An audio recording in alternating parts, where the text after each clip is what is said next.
Famous Amos. Yeah, I mean, there's just... I've been seeing more of it, so... I mean, Cigar Page is killing it. Their deals, I mean, people are buying stuff. I get 3 emails a day. Yeah. You know. I mean, like I have friends that smoke the H. Upmans that AJ did, and they're buying them for $100 a box. I mean, like... I can't even get mad at people buying online when they're getting them that much. I feel sorry for retailers like that, though. Yeah, it's a tricky situation. Well, you can price protect. Let's be honest. I mean, when I was a manufacturer and I had catalog, Tom Lazuka gave me the best advice. He said, basically, don't send them any more than they blow out. When they run their spreadsheet at the end of the month and they're deciding what are we holding too much of, don't be on the top of that spreadsheet. So if they ask for 500 boxes, mail them 150, and just keep them stocked up. And that was the way to avoid that. But when they go to blow that stuff out, and you can have an agreement, and the manufacturers watch them, but they'll still try to sneak one out there. How's it looking, Zach? All good? Yeah. Do we look good? Yeah. Amazing. Modern technology. We can't hear you, though. There. Make sure you got to push that. Well, no, that's not connected. I haven't figured out how to connect that yet. Sorry. We're short on cords. Yeah, exactly. We put it in order for 2. It's Amazon, though. Is it same day? Unfortunately, it's 23rd, so. Oh. What are we doing? Are you ready for the Cigar Guys Podcast?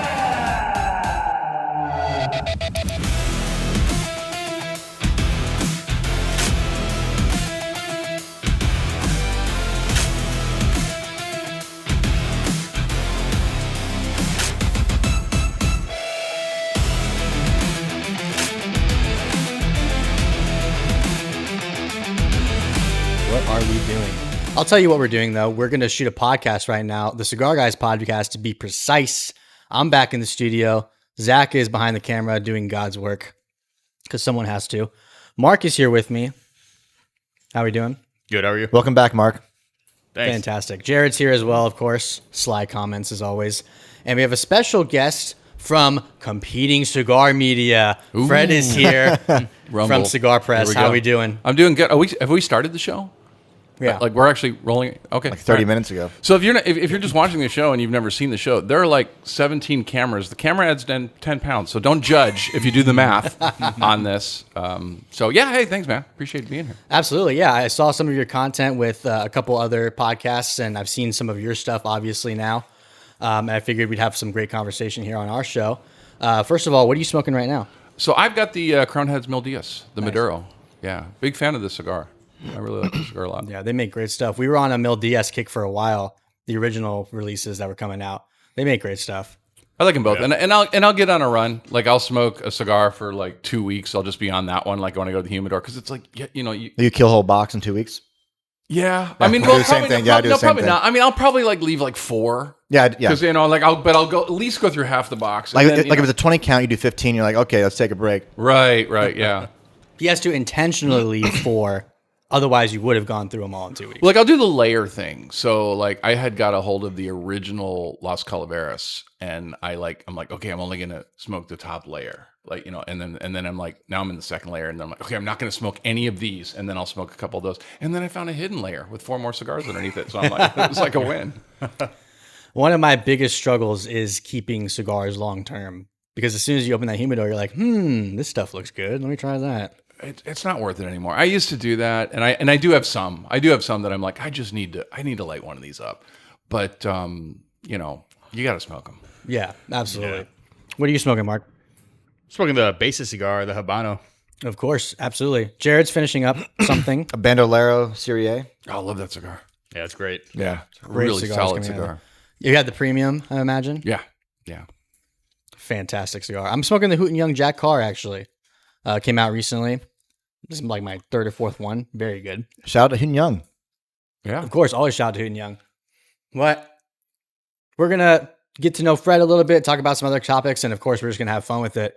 So first of all, for those of you watching that may not know, short history, who you are.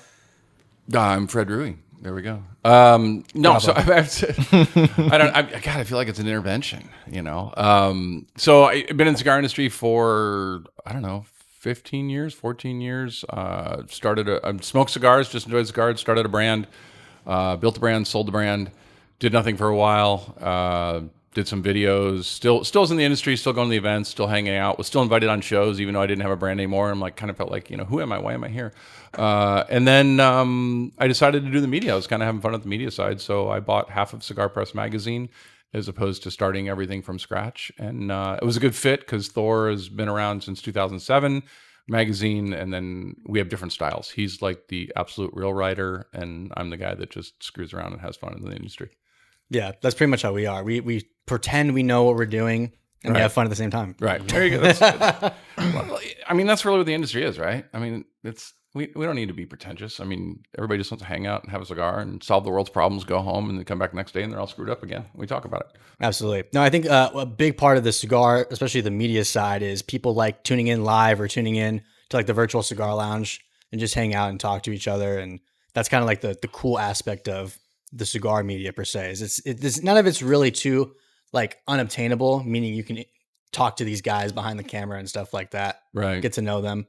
So yeah, I mean, most people aren't going to lounges. I mean, the bulk of the population is not either near a lounge or they don't have the ability, so they just want to go on their back deck, but they still want to enjoy having some conversations with, that go around cigar industry, and not necessarily about cigars, just stuff that we like to talk about. And so this gives them that opportunity. No, absolutely.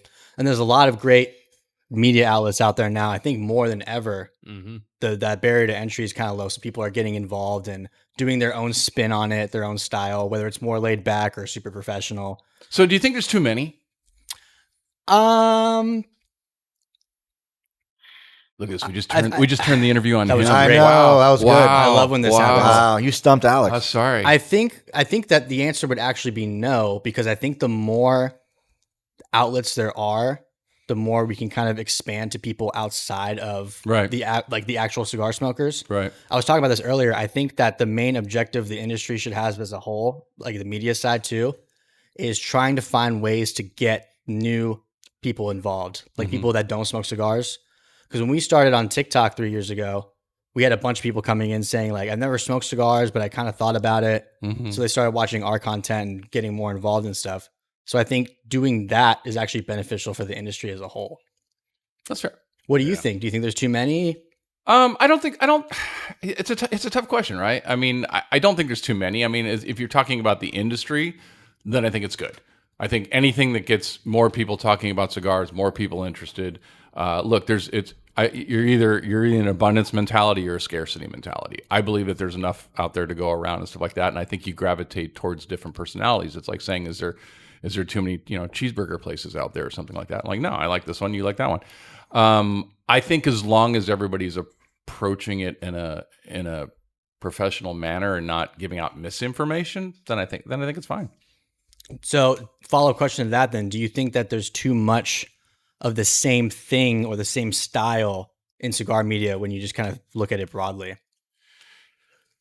I mean, I think it's very personality driven, right? I mean, you guys have a very distinct show because you have several people on the show. I mean, not just guests. Even when you don't have guests, you have several people, and that's a conversation among the same thing that would recreate in a lounge. I think that there's a lot of people not trying to do anything different.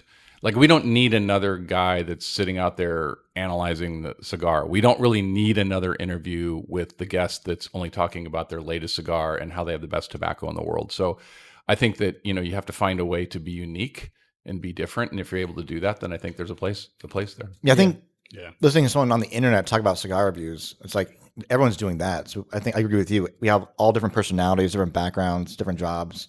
So I'll bring something different to the table, kind of mix it up. It's kind of confusing though, right? I mean, so like I was looking at like Half Wheel's consensus list, which just came out, which I think is by the way, a great list. Yeah, I think if you want to have, I mean, there's, as Charlie will admit, there's certainly things that are flawed. It's not an absolute list because, there are manufacturers that play more with media than others. There's more cigars that are more accessible than others. But I think it's a good overview, 30,000 feet of who's interacting well with the community, the cigar community, not just media, but everybody else. That said, you look at that list, and it's a huge list of people that qualify to weigh in on that list. I mean, the qualifications to get on that list and have said, hey, I've done a review every, one or two reviews, and hey, here's my top 20. And I don't know what the criteria is, but there's a lot of people on that list. Like, I look at that list, and I'm like, I don't know who half these people are, but they have an audience, or at least they're passionate about it. No, I agree. I said this earlier on a live stream. I said, of all the lists that I saw, just from like surface level, Half Wheel seemed to be the most, in my mind, like realistic list in terms of the industry kind of overall. It was a great list, I thought. Yeah. Well, if you're a manufacturer, look, you can I don't want to say manipulate because that's a bad word, but you can have friends that are bloggers or reviewers, and you send them, they like you, they're fanboys, if you will, that start up a podcast or something like that. So you can get to the top of several lists that way, but you can't steer an entire industry. So when you get down to the end of that list and you start looking at who the top 10 are or something like that, you want to pay attention as a cigar smoker. You really do. And to your point of saying, the diversity out there, the problem is like a confused mind says no, right? So if I'm really hardcore going out there and go, okay, I'm going to look at your review and your review and your review and your review of this one stick, then it just gets confusing. Then you don't even really know. You have to find a guy that you gravitate, that you go, okay, we have similar palates, we have similar likes. What cigar did they like? Okay, I should try that one. Sometimes going in blind is great because you don't want to have the bias of everybody else, everyone else's thoughts on you already. I love that. I mean, we did a 2-year experiment. Abe and Alex and I did it for Smoke In. And Like going in blind, you mean? Yeah. So we did the Connoisseur Club. So we mailed everybody 5 unbanded cigars. They were made, and they had to guess who the cigars were. So all month they were guessing, and then we did an episode once a month where we said, okay, we're going to reveal and tell you who the 5 were. And look, we all prejudge cigars. I just wrote an article about this. I'm like, if you're looking at the band, I'm going to prejudge it. If it's a cigar company that I like, I'm not going to expect it to be good. If it's a cigar company I don't like, then I'm going to go, I don't know if I really want to try that. I'll give it a shot. And so when you smoke a cigar, and actually I will say when I had Nomad, Sam Lucia is the one that gave me the advice. He says, when you go into a retail shop and you're new and you're trying to get people to start out, take the band off and give it to the retailer and ask them to smoke it and just say it's something you're working on. And then at that moment, they're not prejudging the band. They're not looking at the colors. They don't know what the box looks like. They're just smoking the cigar and deciding if they like the cigar. It's actually a good idea. And I have to admit, on the Connoisseur Club, the rule was they would send me 2 packs, and I would smoke through one whole 5-pack before they'd tell me it. And I remember sitting there one time, and I'm like, this cigar is really, really good. And then I text Alex, and I'm like, hey, what is the number 3 cigar? And he tells me, and I'm like, oh, damn it, because I hate this company. But it was a great cigar. So, there's a lot of cigars that you walk by that you are missing out on because you've prejudged it. Yeah, absolutely. No, I do that too. I even sometimes get to the point where I'm looking at the cigar itself and I judge it just solely based on like the wrapper and the color and everything like that. Sure. And I'm like, oh, I bet it's going to taste like this. But what's great is if you do have that preconceived notion and you try the cigar and it really surprises you, that's always great too. Yeah. Like nowadays, I talk about this sometimes where a lot of the Connecticut cigars that are coming out are performing much better than like the trend over the past few years, decade, let's say. A lot of great Connecticut cigars are coming out, like medium body but full flavor. I think that's a great flavor profile for cigars that has come out more recently amongst a lot of brands. So real quick, you pulled these out. Let's talk about this. I love this cover. It looks great. It's simple. And of course, red's our favorite color. So So we last year when we did the top 20, we were on a show that was comparing our lists to other people's lists, and they had a vote in things, whether it was. And what happened during that show is that we got dinged or hassled about having a specific new Fuente that was on the list. And it wasn't a big deal, but what the conversation was that went off in the chat and I was watching, it was basically saying, Fuente, Padron, companies like that, they shouldn't even be on the top 20 anymore. They're legacy companies. They shouldn't be on the. And I'm like, well, wait a minute. If they put out the best cigar of the year, and most people when they do their top 20, top 25, top 700, whatever they do every year, it's cigars that came out that year. That's the way most people do. There's a couple of reviewers that are outside that and have good reasons for that. And what I thought is that why don't we create a list? Because sometimes, look, when you do the top 20, sometimes that's an easy list, right? Sometimes, you're just like, oh, there's been so many great cigars out here. I can come up, sometimes like the year before last, I'm like, I don't even know if we're going to make it to 20. I mean, we're ranking them, but, are we going to get there? This year was very difficult. When we got in the top 5, it was very, very difficult. So the thought I had is that, well, what if we create a list? And the way that we played the game internally with Thor and I said, tell you what, we're going to do 10 mild, 10 medium, 10 full. The only rule is they can't be LEs. They can't be store exclusive, and they still have to be in production. Doesn't matter what year they came out. And you pick 5 of each category, I'll pick 5 of each category, and then we'll sit there and we'll see and if we have any that overlap, we'll leave it in, and we'll get to pick another one. Can it be the same brand? Yeah. Okay. Yeah. So we basically came out with 10 mild, medium, full, saying, and the idea in my mind was, and I never could really convey it in the magazine or online as much, but the idea was if you were building the perfect humidor, and obviously we all have individual tastes, but if you're just starting and you go, I want to build a solid humidor that if my friends come over, there's going to be a cigar for them in that humidor. These are the 30 sticks you want in your humidor. And the list can change. It can evolve. It's not a year-end thing, so we can change it whenever we want. We can change, we keep it online and we'll take one off. Out of last year, when it was the first year we did it in the fall, there was only one new cigar, I think, on the list that came out that year. All the other ones were previous years. And so the point of that whole exercise and what we did, these are cigars you're walking by every day that you're not realizing. Everybody's like, oh, what's new? What's new? What's new? It's like, look, it's what's new to you. What are you walking by that you've never tried that is a killer cigar that you should be smoking? And so that's how we came up with the list. Well, that still happens to me all the time. Cigars that have been out for so long that I just never felt like trying. Take someone like you or just anyone to be like, hey, have you had this cigar? Right. No, for whatever reason. Listen, this is really good. This has been out for 5-10 years. You haven't had it? And then you get surprised by some of the stuff that, like you said, you have that preconceived notion of, or you're judging it ahead of time. For whatever reason, I didn't pick it up. But you give it to me and it's like, okay, that is a really good cigar. Yeah. And yeah, it doesn't have to always be something that's new. I went through that phase early in my cigar smoking career, which I was just going in and saying, all right, what's new? Sure. We all did. Yeah. And during 2018, there was a lot of new stuff coming out. Yeah. That's when I was doing that. So it was like every week I'm like, all right, would you get in off the truck? Yeah. And that was my phase for a while. And you're kind of limiting yourself when you do that. For sure. Yeah. But I think once it started slowing down, then I was like, okay, well, let me look for stuff that I just haven't tried before. Well, and it was kind of an animal that, look, I mean, there were some companies that got very good at it and saw it. Crown Heads was one, and some other ones saw the idea of going, well, wait a minute, people want, normally a manufacturer would work on a blend, and here's my blend this year. Maybe there were two, or maybe they had one, and there was a special in LE or something like that. And some of the companies go, wait a minute, what's selling is what's on the shelf. But the problem of being a manufacturer is you're really just pirating your own space at some point, right? Because if you're going to bring in something new, something else has got to go out because there's not an expanding shelf, an infinite shelf space. So I'm glad, and I think what slowed that down was the FDA scare, because then everybody raced as much as they could out there, and I think we've gotten off that a little bit, which is good. I mean, I still want to know what's new, but I also, if I have to be honest, we could stop making new blends at this moment in time. There's plenty out there for what you like. I mean, when's the last time you've had a cigar that, oh my God, this is like nothing I've ever had before, and this is now your go-to for the rest of your life type thing? That just doesn't really happen. I was going to say the one cigar that made me think that was the Kellner 80th anniversary. Right. But that's a $60 cigar, so that's not going to be in my, and it's so limited, it's going to be gone like in 3 months. Right. But that was one cigar that made me go, holy cow. And there absolutely are. But to your point, you're right, there's only so much you can do that's new. It's very hard to blend a cigar that's very different from the others. Right. Yeah. Or at least close enough, right? Yeah. I mean, at least, look, there's guys with super palates that are way better than mine that could say, look, this is a new cigar, and look, man, there's nothing like it. And they go, well, you haven't tried so-and-so's that came out 7 years ago, and it's real close. And it's probably close enough to 90% of all cigar smokers. Yeah.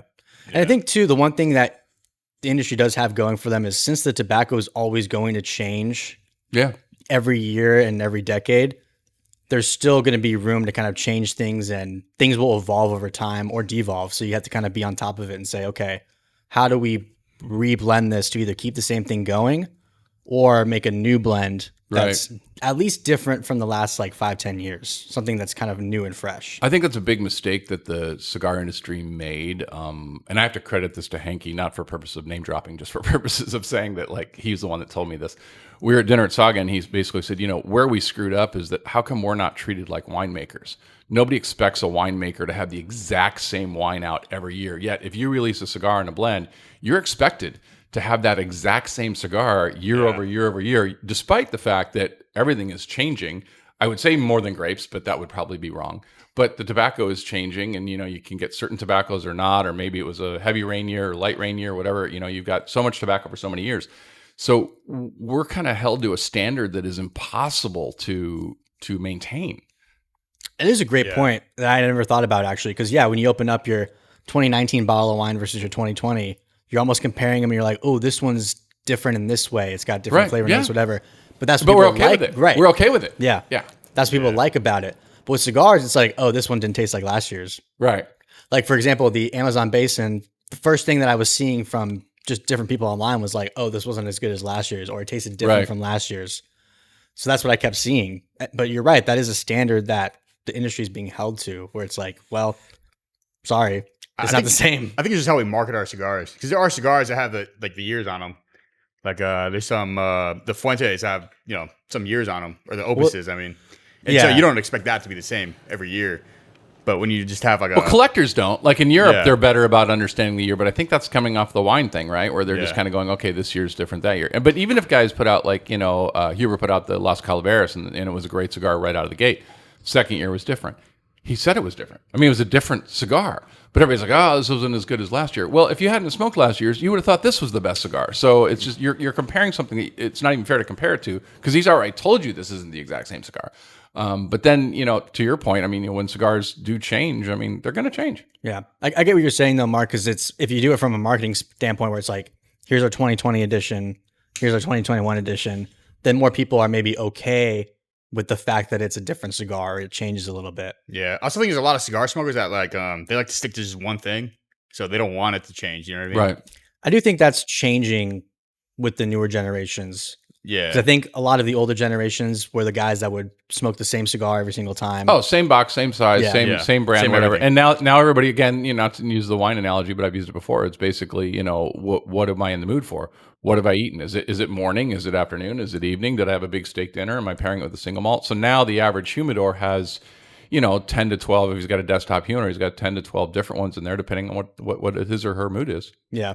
And I find myself, especially recently, not smoking the same cigar twice in a row or twice in the same week. Like, I like to kind of keep it in rotation, so I'm smoking something differently. I think that the newer cigar smoking generations are kind of doing that too.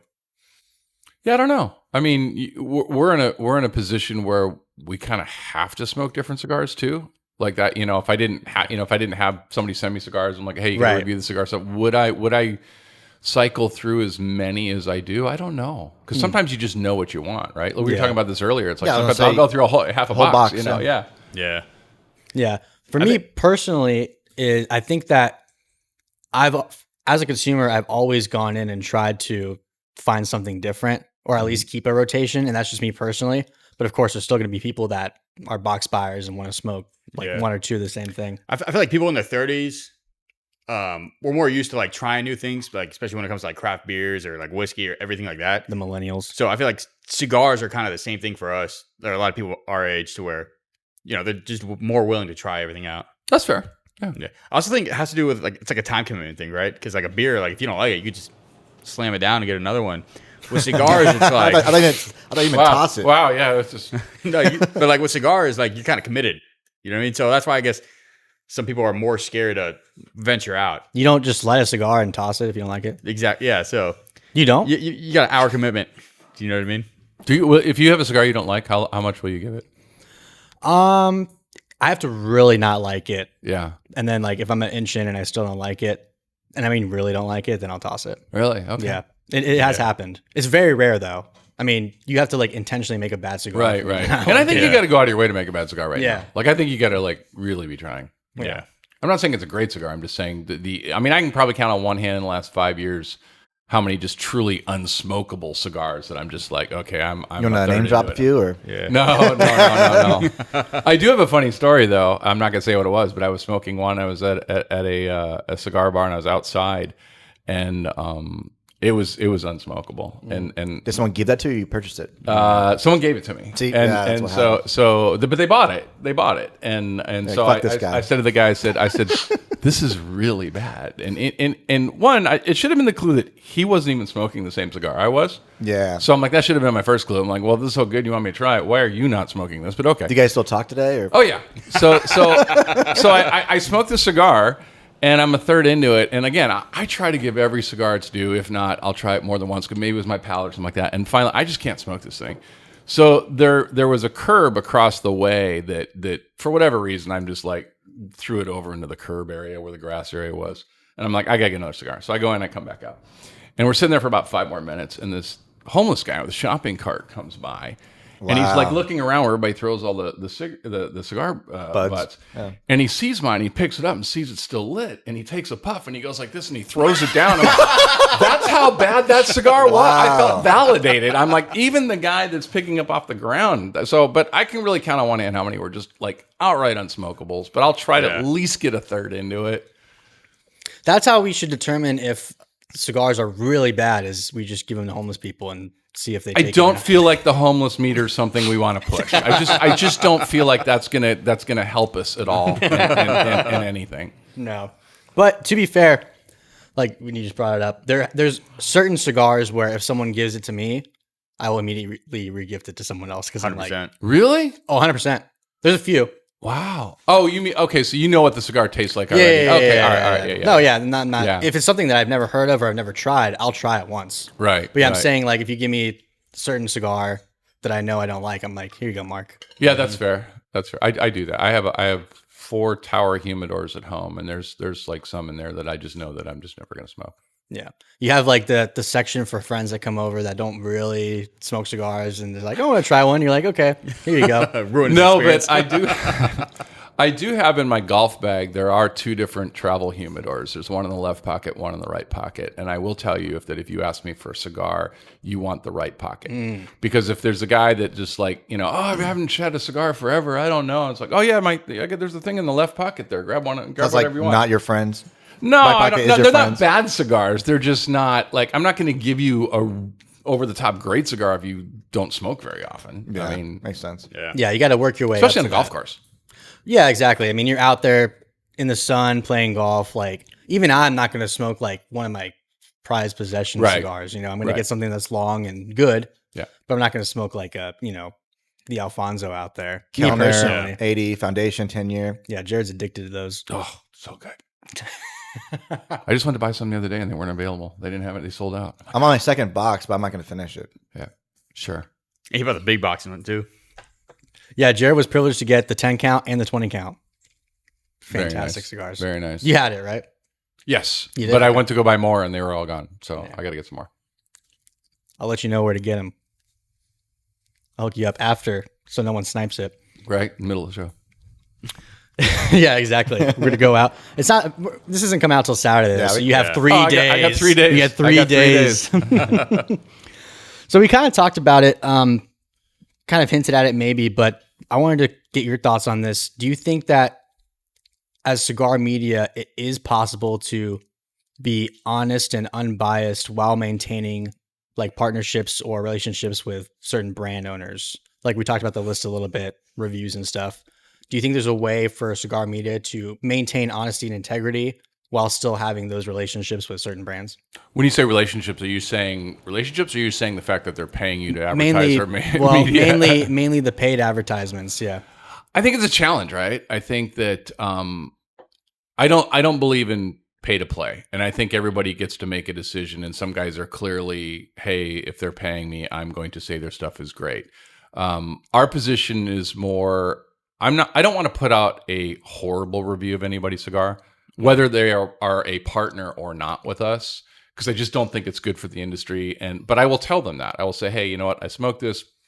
We tried it a couple times. We're just not going to put out a review on it because it's just too low. It's not, it's just us or whatever. It's not me. It's you, or it's not you. It's me. That's kind of how I could do like Google reviews for restaurants. Either give them 5 stars or just don't do it.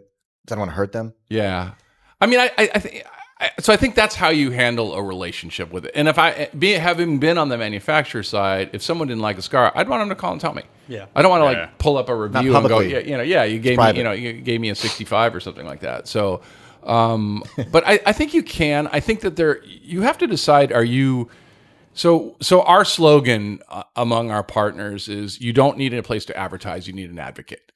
And so it doesn't guarantee you being on the list. It doesn't guarantee you a good review. We're going to always look at your cigars and we're always going to try to promote you if we can, if it's something we're behind, or we're going to put out your press releases or whatever it might be. We don't throw out every single press release. It's just, I'm not going to chase that. You can go to Coop or Half Wheel or somebody like that and you can get the industry news, and they do a great job at it.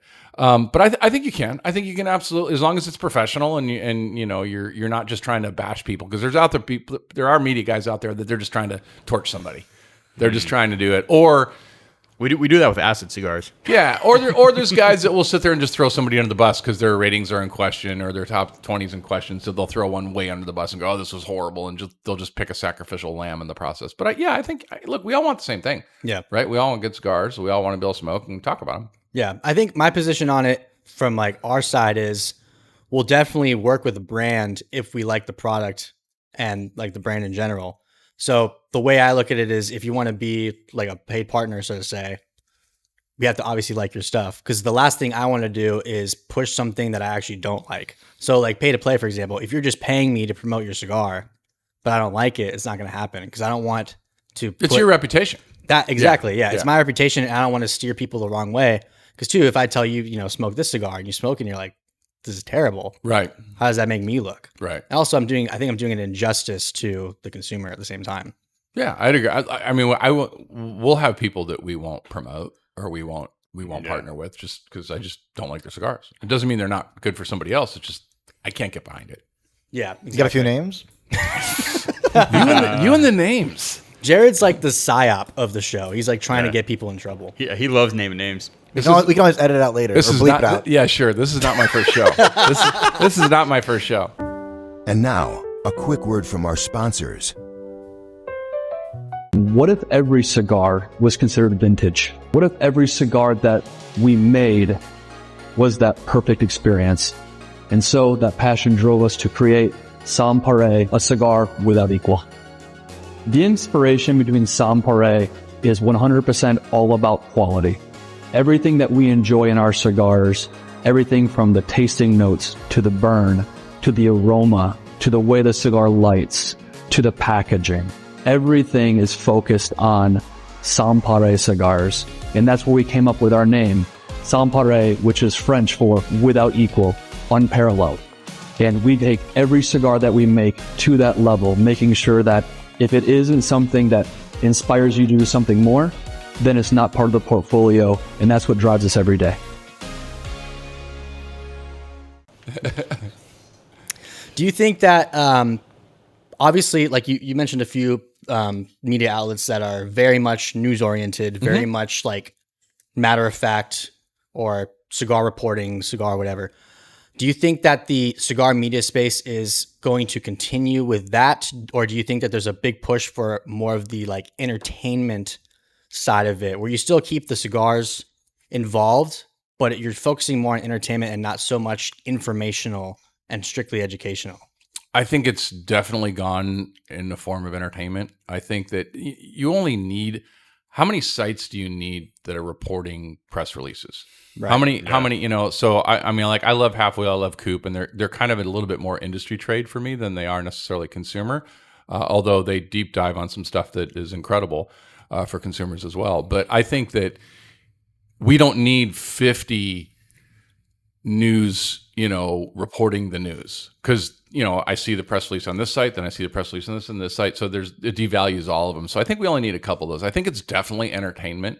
I think that's definitely, you can still talk about cigars. You can still talk about the blends you like and stuff like that. But I think you definitely, it's definitely gone more what's entertaining. If you look at the guys that have come up and done well, there's shows like this where people are just kind of talking about a variety of subjects, not just cigars. And then there's the whole influencer thing, right? And I don't even understand the influencer thing. Yeah, I mean, we've, first of all, never really gotten into the news aspect of it for that very reason. Is like, okay, well, I'm basically just going to be going to the other news sites anyway to get my information. So we never really do press releases. And it's exhausting, right? Like you would every day be putting out multiple press releases. Yeah. And it's like, honestly, I mean, we'll put press releases out for our partners. We'll put press releases out for our friends. And we'll put press releases out for something that we just find is really, really interesting that we want to put out there. I don't care Skippy got promoted to Southwest regional manager of whatever. I just don't think that's newsworthy. I mean, maybe it is. Maybe if I like the guy. But I mean, for the most part, no. So to your point, I mean, how much of that do you need? Right. Exactly. Yeah. And that's the same thing for us. Like I'll do it every once in a while. Like if something impressed me or if we're helping out a friend or whatever. But yeah, like to have a dedicated section of just news for us doesn't really make sense. Because yeah, just go to Coop, go to Half Wheel, whatever. You don't need more than like 3 or 5 really good ones. Because then too, you open Instagram and it's the first 5 posts you see are the same thing anyways. And so isn't that natural though? I mean, you turn on the TV, it's like 5 newscasts and it's 7,000 sitcoms and shows and everything else. So it's just, how much news do you need? Exactly. Yeah. But yeah, no, and I agree with you. I think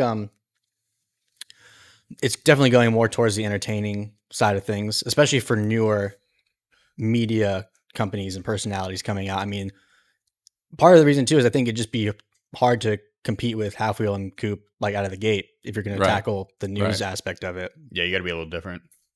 Yeah, exactly. So you still have to be different in some way. And they do it so well. I mean, Half Wheel puts out, even when they do press releases, they put out great stories. They do great editorials. Coop is constantly putting out press releases, and he usually adds something to it that points to lead someplace else. It's like, so I didn't want to compete with that. That'd be exhausting. Yeah, exactly. Yeah. So I think that's why and even with like cigar reviews too, we do cigar reviews every now and then on our YouTube. Mm-hmm. And then of course we do the shorts. Like you do a quick review. Like he just did one for one of the United cigars that we got, just to kind of like throw it out there. Here's what we're smoking. Yeah. But to do a bunch of like 10 to 15 minute cigar reviews on YouTube, I think it's just, there's already so many out there too. So we'll do some for like the really good stuff that we really like. But if you look up, like Hoot and Young Jack Carr cigar review, you might have like 20 on there already. Yeah. I also feel like, how interesting is it for like 10 minutes to talk about, or for somebody to listen to? You know what I mean? I mean, there's an audience, right? I mean, I don't know if it's an engineer background or whatever, but there's guys on YouTube that'll sit there and smoke the entire cigar and talk about the entire cigar the whole time, and the first third and the second third and the fourth third, whatever the hell that is. Look, there's an audience for it. It's not what I want. Just give me the notes. Tell me what it is. Tell me, whether you liked it, you didn't like it, what you did like about it, and I'm good. Yeah, give me the discount link. I'll buy it. Yeah, I mean, I'm gonna smoke it. I'm gonna smoke it. I mean, I just want to see, is it worthy of me picking up? Is it got some buzz? I will. If someone else in the industry comes to me and says, "Hey, you got to try this cigar," that will hold way more credibility to me than somebody that just happens to write a review about a cigar. Yeah. Now, if I know the person has a similar palate. If you find somebody on YouTube that's doing these hour-long shows and you guys have the same palate, then yeah, I mean, listen to whatever they have to say. Yeah. I know when I first started smoking cigars, I would go to different reviewer channels, but mainly for the reason of finding new stuff to smoke because I was new to the game.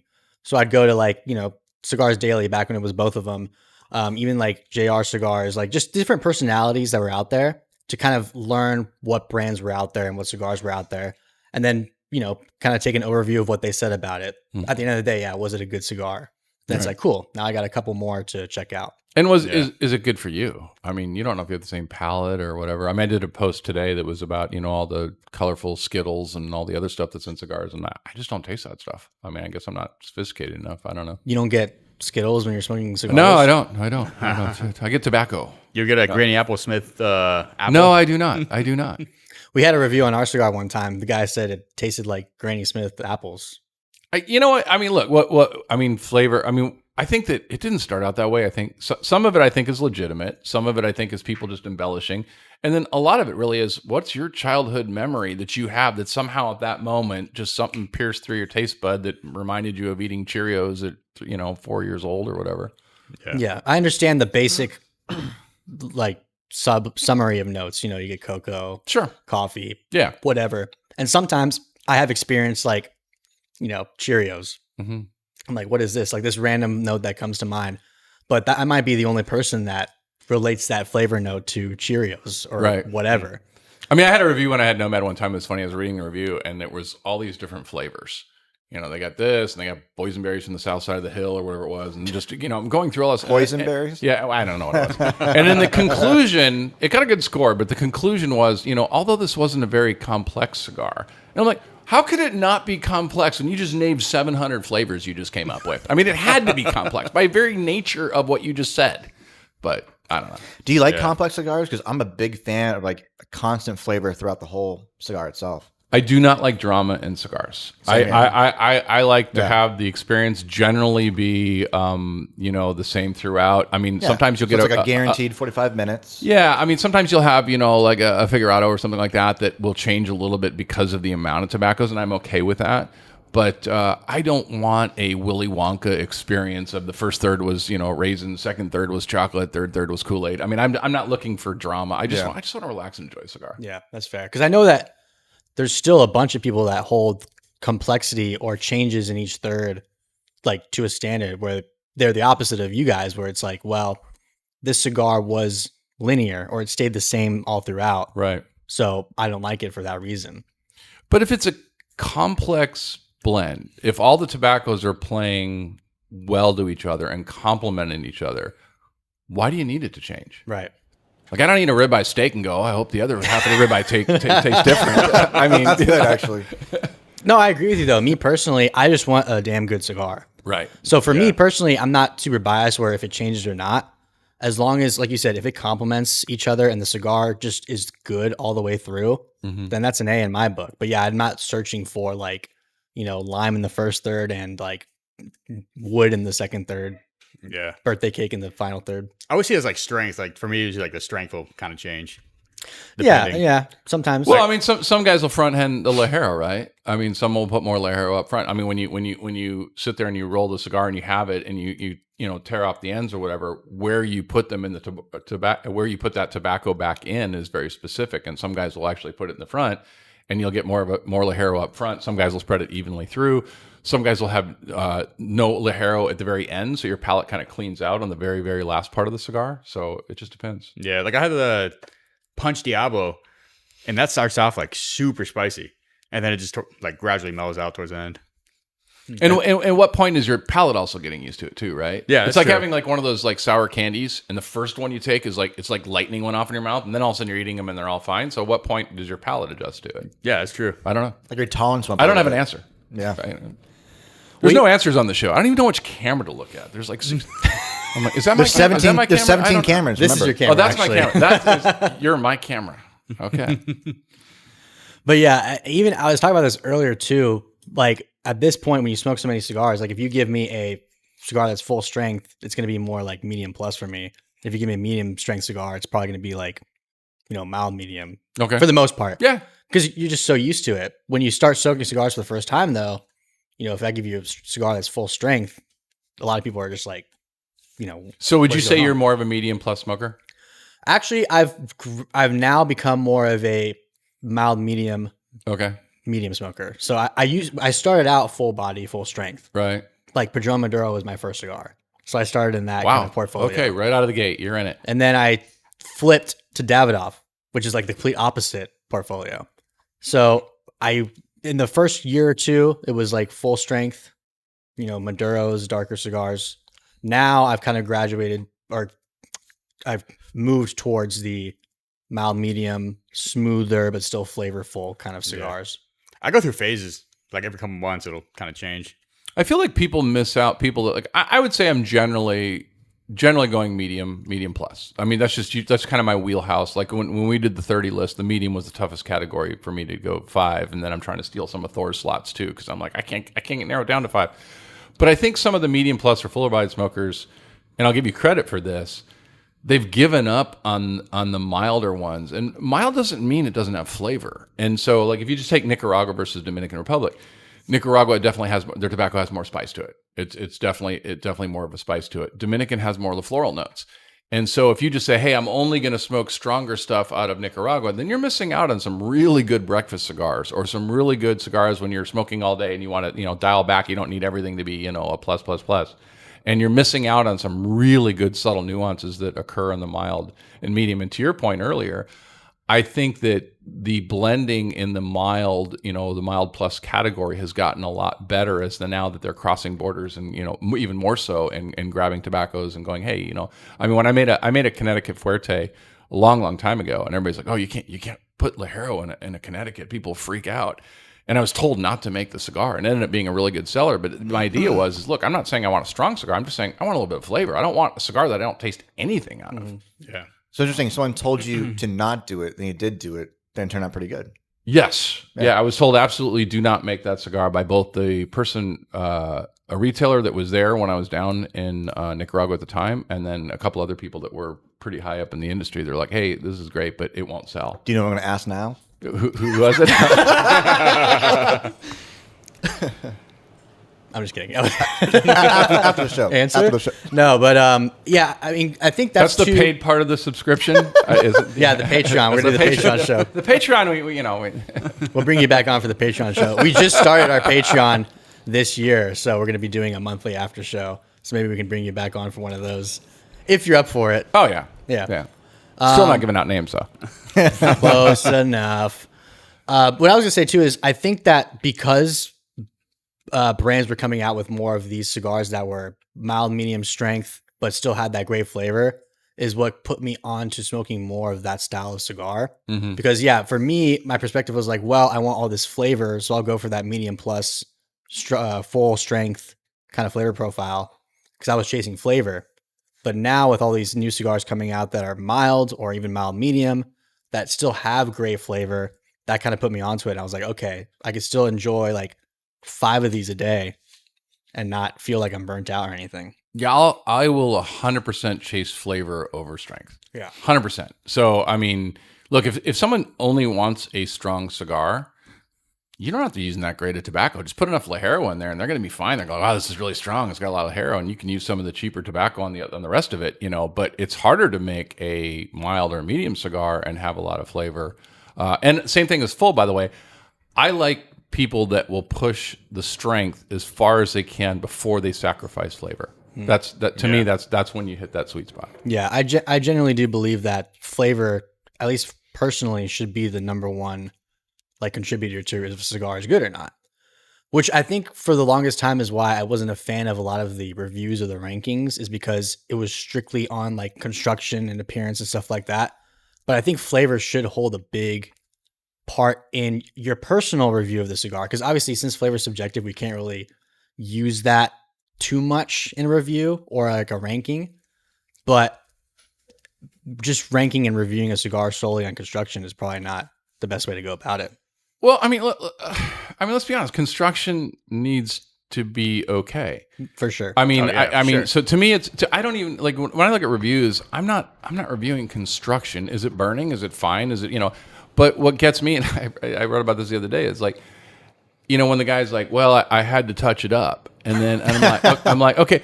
Well, there's guys that like, this, shout out to Huber for this one. I mean, this thing is burning absolutely perfect. But I mean, there's guys that, it gets 2 millimeters on one side versus the other. Like, I had to touch it up. I'm like, you didn't have to touch it up. Yeah, don't cigar would rely have too corrected much. itself just fine. Yeah. Canoeing, tunneling, things like that. Those are serious construction Unraveling. issues. Unraveling, wrapper splitting. And I'm talking to you guys in the north right now in the winter that are mad that your Connecticut's are splitting when you're outside in 30-degree weather. Yeah. How is it humidified, things like that. That all comes into play. But to me, construction is just, it's a given. It should be okay. Does it draw smoke? Yes. I mean, if you want to talk construction, the only argument or the only analysis in construction I would probably give weight to if I was trying to decide, okay, do I want to smoke that? And I don't even know how you convey it, is what the draw is. Yeah, how tight the draw is. If it's too loose or too tight, what's that sweet spot? Because there are some guys that I think that are out there that do an amazing job of putting a lot of tobacco in a cigar and still having a good draw. Skip Martin, James at Black Label. I mean, I'm like, I've weighed the cigars. I'm like, there's a lot of tobacco in here, but it's still drawing right. It's still doing good, And then, when you get a cigar that's really loose filled, and especially if you start, it's spongy or something like that, I'll accept that construction wise as criticism. Yeah, 100%.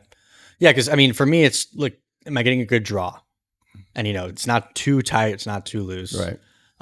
The ash being like solid, it's a bonus. I don't think it's necessary. Like I'm not going to be like, oh well, the ash fell off after an inch. Right. Yeah. Or it's not like bright enough. Yeah, that's all. And that just comes down to the minerals in the soil and everything else like that. So everybody's like, oh, it's kind of a dark ash, and I wish it was a little whiter. Why? I mean, what? Doesn't matter. Like, give me a second. Let me touch this up real That's quick. that's for the influencers that want really good pictures, though. Oh, don't get me wrong. You want pictures? Yeah, no, it's got to be stacked dimes sitting there where you can have at least 1.5 inches of it and go, look how great the construction is. But there's plenty of cigars that are not going to have 1.5 inches ash on them. Like Padron. Yeah. Padrons don't hold ash very well at all. I don't know if I've noticed really, but then again, I just I can't say that I have a photo of me with a 6-inch ash on a Padron type thing. So yeah, maybe. I mean, but I've never seen it to be a problem. Yeah, they fall on me plenty of times to know. So, But again, who cares? It's still like one of the best cigars in the world. exactly, that's what I'm saying. Look, yeah, I mean, we have, Padron 64s on our list. I mean, I don't think anybody, you're either Padron 26 or you're Padron 64. And I can count on one hand how many construction issues I've ever had with either one of those cigars. It just doesn't happen. No. Never had a And tunnel issue or when nothing. people argue price of cigars, and I'm not talking the $100 cigars and stuff like that, that's a different conversation. But Davidoff is one that gets criticized on pricing sometimes. Padron criticized on pricing on their high end stuff, but you're also paying for a level of quality that the other guys just don't have the resources or the ability to do. I mean, if I go out and I buy a Davidoff late hour, and I go buy another Davidoff late hour 2 years later, it's going to be the same cigar because their quality control is absolutely amazing. So that's partially what you're paying for, is to make sure that experience is replicatable year over year over year. Yeah, and I think I love Davidoff. We just had them on. They're great. I think that's one of the ones where people, the price point and construction, because some people have gotten issues with like certain Davidoff cigars. Mm-hmm. So I think that's like one of the specific ones where like people see the price point, and they're like, I did have a couple issues last time. Is it really worth that price? So is price point even an issue anymore, though, for a Padron or a Davidoff when everybody else is in the $15 to $18 range for the most part? I mean, don't get me wrong, there's some great cigars under that, but I'm just saying that the Padron is not, for where Padron or Davidoff were above the rest of the field, they're not incrementally higher than now. That gap is squeezed down a little bit. So, it used to be when you'd go, okay, I'm going to spend, say 7 years ago, I'm going to spend $20 on a cigar. You weren't going to buy an unknown boutique at $18, and you're like, well, I can just get a Padron 64 for $18. I mean, that was the benchmark. Now that's a little bit more open. no, yeah. I mean, to answer your question, I think that obviously Padron does not They're care not or like their need to own. care Yeah. about the price of their cigars. Davidoff, same thing. They've reached that point where it's like, this is what you're paying for. And two, what I was going to say is a lot of people don't know Davidoff on the back end and the amount of work that goes into keeping the quality control at what it is. Oh, it's crazy. So that's It's crazy. partially Yeah. what you're paying Yeah. for. Yeah. The I cigars, want to say, and I could be completely wrong, but I want to say when I've been there several times, and I want to say there were like 23 different points of checks. Of, Yeah, they have of a quality bunch. control. It was something ridiculous. Also, though, depending on how the cigar lounge keeps the cigars, it plays a big factor in that. Sure. You know what I mean? well, like you said, like we got a complaint from up north about like I think it was like the ash splitting or something. That was it. Yeah, the wrapper cracked.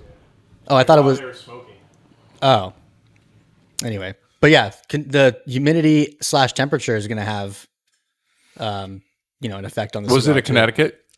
it's a Habano. Oh, it's Habano. Yeah, Habano. I mean, look. I mean, in winter, I mean, the temperature of a cigar and the foot of a cigar versus you're sitting out in 30-degree weather, it's almost guaranteed it's going to split. It almost can't not split. And then to your point, most of it is, I mean, assuming that everything was done right at the factory, and a lot of times it is done right. Humidity, how was it stored? To your point, I mean, 100%. Especially when they're blaring heat inside their humidors. yeah, or the guy that has a travel door, sitting inside his glove box in the middle of summer and then pulls one out and then gets mad that it's not, burning right or tasting right. User error. It's not. Yeah. Yeah. I mean, that was the best thing about the Boveda packs, right? Yeah. I mean, the Boveda Oh, packs yeah. for a travel humidor, like, oh my gosh, to just not worry about humidity. Now, that doesn't mean you can put it in your glove box at 110 degrees. It just means Right. it's got a lot better chance of having a good humidity.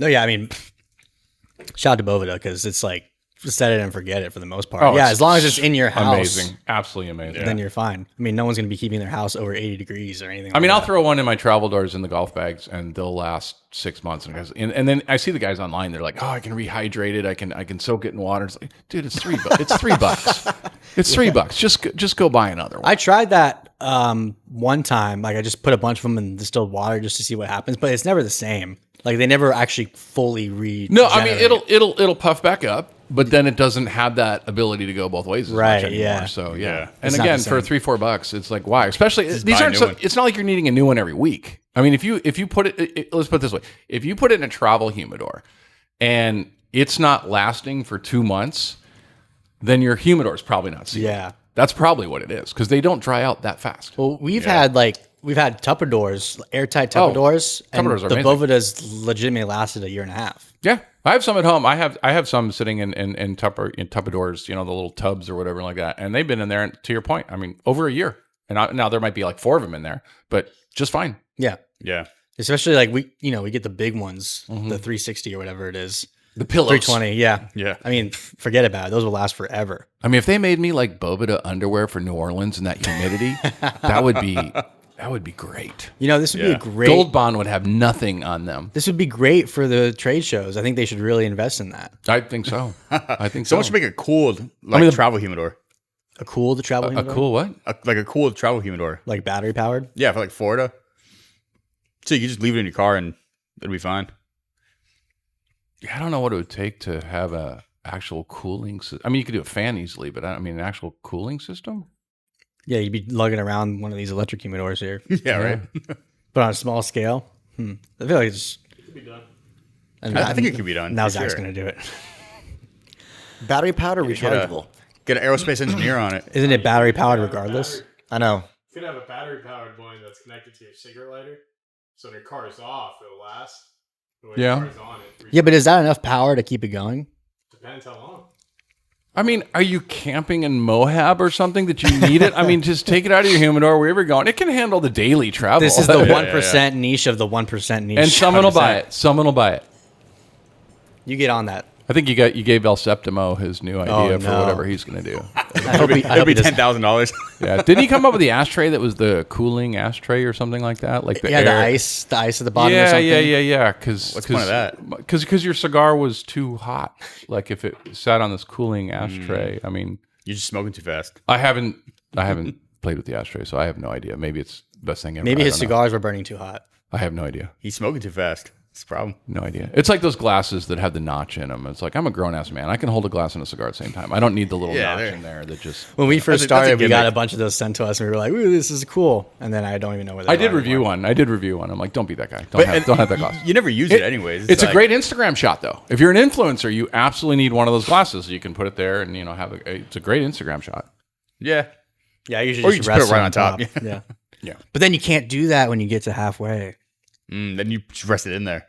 Fair enough. Make sure you drink everything first. No, I'm just joking. Well, there's the one that has the notch in the side, and there's the other one that has the two notches on top, so you can rest it over That makes more yeah. sense. until it falls into the drink, and then you. I have the one with the notch on the side. Yeah, that's Yeah. one I've got. See, I think every we have cigar so many smoker things has in it. They just common, never you know? use it. Well, I was gonna say I don't even know where mine are. Well, it's a gift, right? Like Yeah. I don't know if an actual cigar smoker has actually bought one for themselves. No. Yeah. It's like the gift. It's like apparently, like because I smoke cigars, my family thinks I'm an alcoholic on the go and gives me flasks because I have like 700 flasks. I mean, just like what makes you think I need? Do you have this one many on you fla- now, or No, they're in the car though. It's definitely one of those things where it's like a I father's. didn't say it was good, not good profiling. I'm just saying that is anybody buying it for themselves? It's definitely like Father's Day gift or like Christmas gift for your husband. Like, and then the wife buys it or the kids buy it. Yeah. Here you go, Dad. I you did got that at this. Christmas. I did an article of like, don't buy this for cigar smokers, and I had like things like that in there. My mom almost bought us those ones with a cigar holder on the side. And she showed me a picture. She's like, "Oh, I almost bought you this for Christmas." And I was like, "Good thing you didn't." Yeah, like I don't need another travel thing that holds like half of a flask and one cigar. Because one, where am I going to go that I only have one cigar? Yeah. I mean, they look cool, but I mean, Well, yeah, there- like- now there's not enough cigars in there for me to be happy with the cigars, and there's not enough alcohol in there for me to be happy with the single malt. So now I'm just unhappy on both accounts. I had the option one time. It was one of those flasks with the cigar holder on the side Mm-hmm. versus like a really nice lighter. And I was like, this flask is cool, but like I'm not drinking while driving out of a flask, so I'm just gonna get the lighter. I have a super cool one that Davidoff made.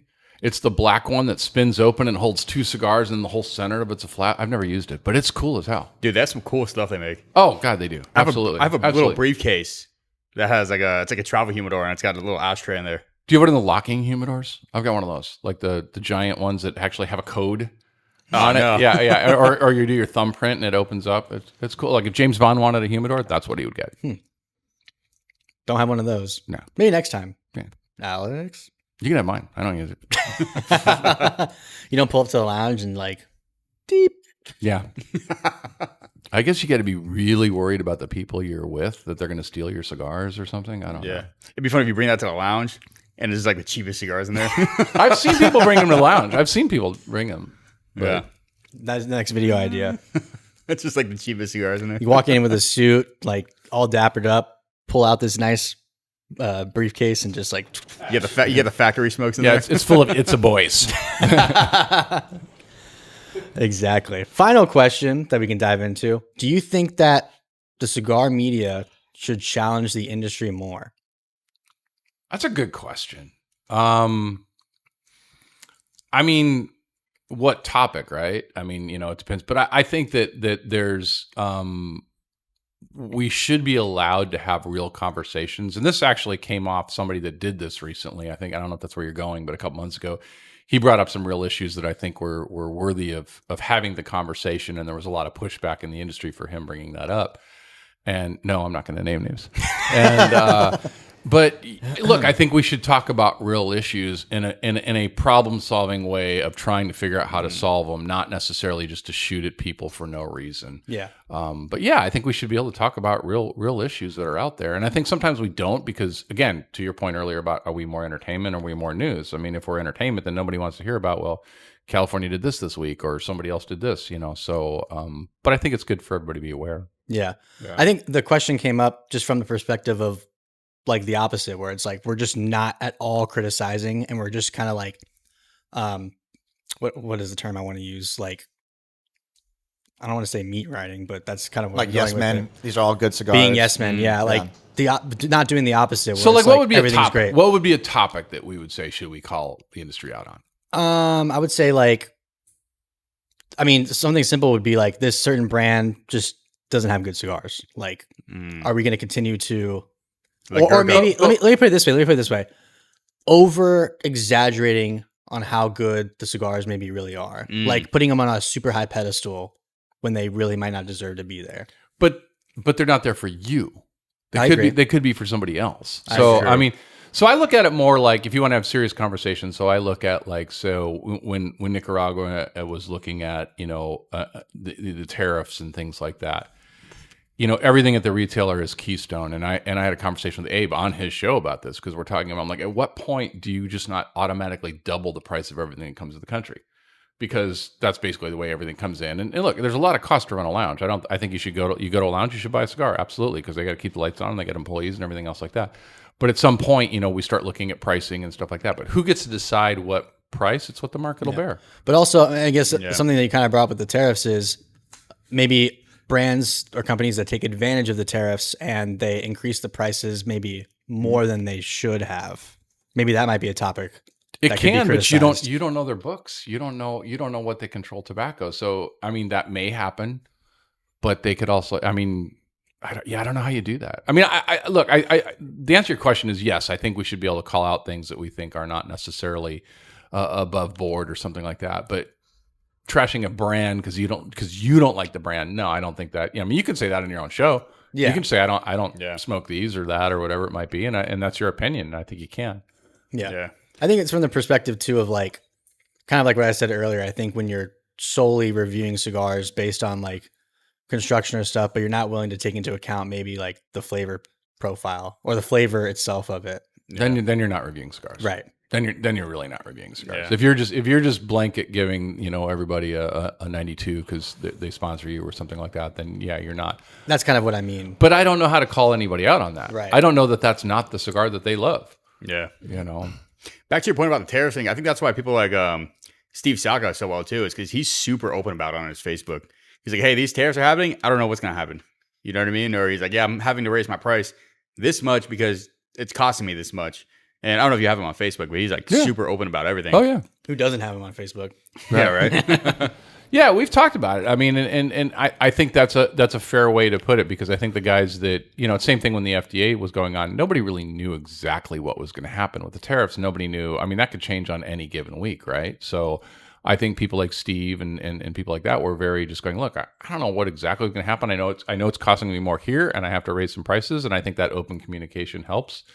I think that the mistake would be calling out people with not enough information. So there are guys that try not to raise prices, and they'll literally go several years without raising prices, and then they'll have a big price jump, and everybody's like, oh, God, you're just gouging everybody. It's like, well, you probably should have just raised them a little bit every year. 100%. But I get what you were trying to do. But if you coming into that conversation at the wrong spot, then you'd be like, well, wait a minute, they're just gouging. They're just raising everything 75 cents because they're trying to take advantage of the market. And maybe they've been holding off as long as they can. I mean, I know there are companies that have absorbed a lot of it, have not raised prices as much as they should have. I mean, when I look at the tobacco cost of what tobacco was 10 years ago versus now, just buying the raw goods, forget about tariffs, forget about everything else. We have not incrementally gone up in price near as much as what the manufacturers are paying for the cost of tobacco. What you used to be able to go buy wrappers for and things like that. There's just a lot more companies out there. It's more competitive. They're bidding. They're getting relationships as much as they can. So it's just tough to do that. You'd really have to do some investigative work, I think. Yeah. And I don't have the patience to do that. No. Yeah. Maybe we can have a cigar investigator come out of nowhere and just do all that research. That'd be cool. You want to do it? I'm a little busy right now. All right. Well, we're going to wrap it up because I think you got something to do. So. It's your fault we're in. Yeah, it's his fault. I'm going to call him out. It was an hour. It was an hour? That was an hour? Yeah. It went No, fast. Wow. Yeah. You guys are good. Personally, my thing is let's hit the hour. And if we can go over, normally we can go over, but I'll let you slide this time. Well, we can keep going. You can just leave. I mean, we're fine. Yeah. We can hang out for a bit. He's in charge of the laptop, unfortunately, so we're screwed. But Fred, I want to thank you for joining the show, talking with us. Yeah, it's been a real pleasure. Yeah, it's fun. We'll have you back on for the Patreon show, and you can spill the beans. Absolutely. We'll name names. We're naming names. Name the names. Even if I make them up. We'll accept that. We'll make up names. We're getting there. Aliases. Until next time, see you later. We hope you enjoyed this episode of the Cigar Guys Podcast. Make sure you subscribe and hit that notification bell so you can stay up to date with all the latest episodes.